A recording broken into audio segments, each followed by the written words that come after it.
Hi, Ashley here with HeartHookHome.com, and today we are learning how to do the lemon peel crochet stitch. This stitch is actually a combination of two of the most basic crochet stitches, the single crochet and the double crochet.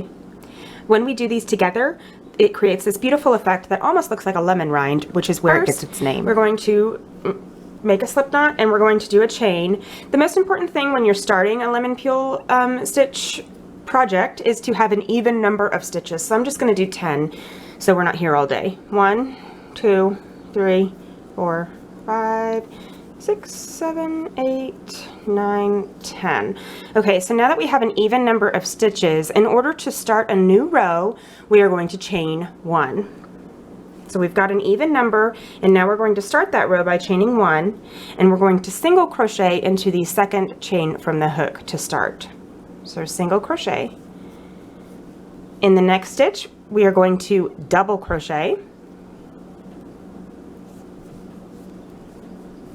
In the next stitch, we are going to single crochet. In the next, we're going to double. And then we'll single again. So we're alternating single crochets and double crochets all the way to the end. And that is literally all the lemon stitch is just single crochets and double crochets and single crochets and double crochets. So once you get the hang of it, it actually goes quite fast.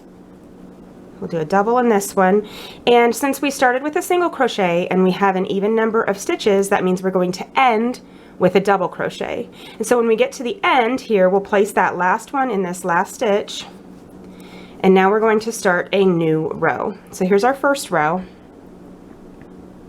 So in order to start a new row, we are going to chain 1 to get the height of a single crochet, and then turn your work.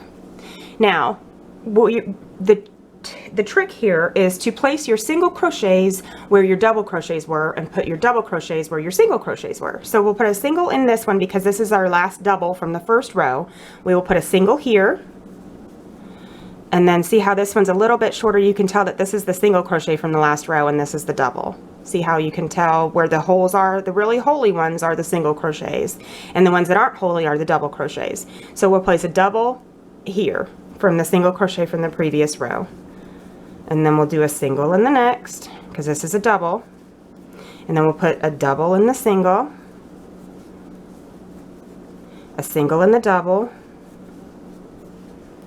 and so forth all the way to the end of the row.